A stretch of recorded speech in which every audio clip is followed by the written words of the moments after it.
wedding? Well, NASA calls it a rare celestial event, and for many Christians, the upcoming phenomena dubbed the blood moon signals a supernatural connection to biblical prophecy. Now, over the next year, beginning on Tuesday, there will be 4 successive blood moons, which are actually total lunar eclipses, when the moon takes on a reddish glow as the Earth's shadow passes on the lunar surface. In his new book, best-selling author John Hagee, in his book called Four Blood Moons, evangelical pastor John Hagee writes that this unusual lunar event is foretold in the Bible and signals big changes are in store for mankind. He joins us now on the phone, and I would like to add that Pastor Hagee would be live with us on camera were it not for his recent knee surgery. Thank you so much for joining us, sir. Thank you. It's my pleasure to be with you. You know, for folks who may not understand what this represents to you and many other Christians, explain for us, if you will, why you believe the blood moon offers up a spiritual connection to biblical prophecy. I do, because the Bible so clearly says that. Joel, the 2nd chapter, verse 30 to 31 states, "And I will show wonders in the heavens. The sun shall be turned into darkness," that's a solar eclipse, "and the moon into blood," that's a lunar eclipse, "before the coming of the great and awesome day of the Lord." From the beginning of the Bible, in Genesis 1:14, God says, "Let there be lights in the heavens, and let them be for signs and seasons." The Hebrew word for sign means signal. If God is sending a signal, he obviously is sending it to us. This very clearly implies that God is using the sun, the moon, and the stars to send signals to us on the earth. King David continues the thought in Psalms 19, 1-2, by saying, "The heavens declare the glory of the Lord."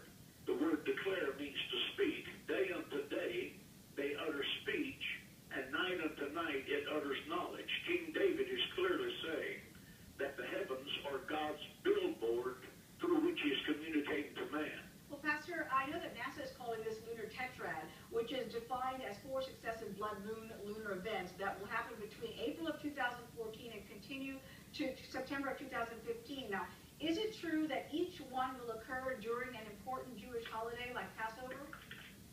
Yes, it is very true.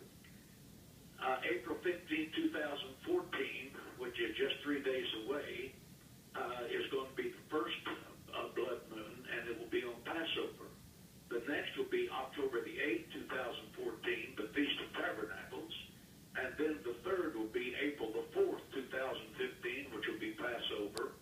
And then the fourth will be September the 28th, 2015, which will be the Feast of Tabernacles. Well, let me get this in here because I know we're short on time, though. I want to point out that these celestial happenings have taken place only a handful of times over the past 2,000 years, but the last 3 events coincided with historic events that began in 1493 and ended in 1967 with the advent of the 6-day Arab-Israeli War. Why do you feel that we can expect something big to happen to mankind over the next year, then?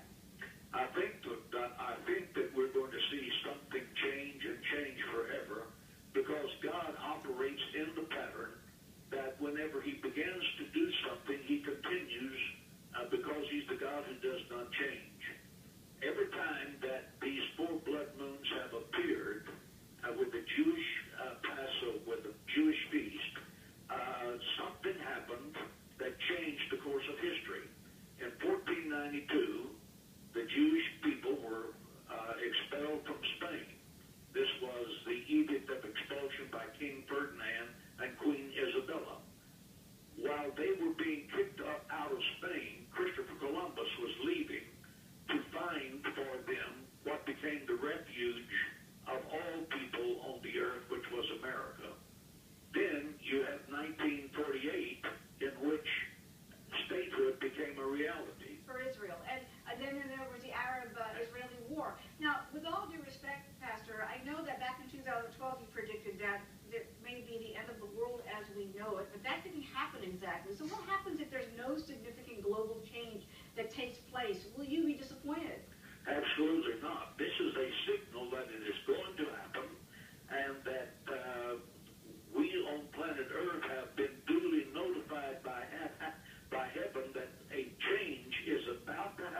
until September of next year, in which something super is going to occur. Let's wait and see, Pastor. It is always great to hear from you. Thank you so much for joining us today with your reflections. We appreciate it. Thank you for having me on.